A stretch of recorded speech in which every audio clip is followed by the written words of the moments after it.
After being reborn, I changed my college preference. Ethan often stayed on campus during weekends, so I locked myself in my room, studying tirelessly. When he brought Emily back home, I moved out. When he decided to attend University B with Emily, I applied to University A instead. In my previous life, before the college entrance exams, Ethan, knowing full well that I hadn't stolen anything, still accused me of being a thief. He did it just to ensure that he and Emily could be together cleanly and honestly. Fine, let them be together. But clean and honest? Did they even deserve such words? Nobody knew I had been reborn. Staring at my mock exam scores, I was on the verge of breaking down. In my past life, just before the college entrance exams, I was falsely accused of stealing Emily's watch. The accusation shattered my mental state, leading to my worst performance ever during the exams and a result far below my usual capability. The first thing I did after being reborn was to change my college preference to University A. My teacher was shocked and asked, "Didn't you always say you wanted to go to the same university as Ethan? Does he know about this?" Hearing Ethan's name, an image of his tall and protective figure flashed through my mind. Everyone always said I was unworthy of him.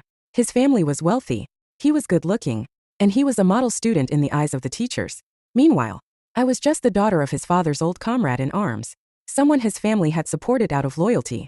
I smiled faintly and replied, "I don't think that way anymore. I feel University A suits me better now."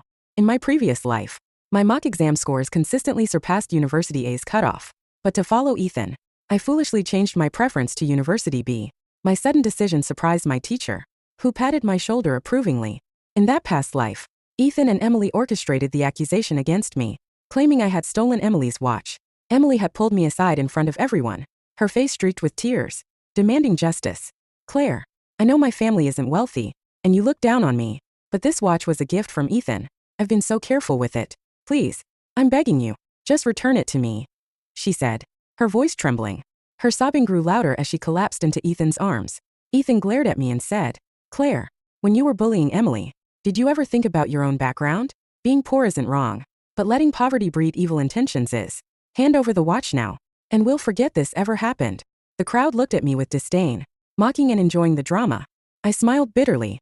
The boy who had once promised to protect me for a lifetime, how had he become like this?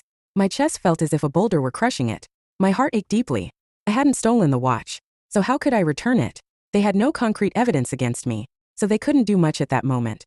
However, I never expected Ethan, who had always been kind to me, to lock me in a room under the pretext of teaching me a lesson while his parents were away. Emily had complained about our public argument, saying it embarrassed her. Ethan told me I had always been able to endure, so a little suffering wouldn't matter. Emily, being delicate, couldn't handle public gossip, he said. That night, the door remained locked. My nerves finally snapped.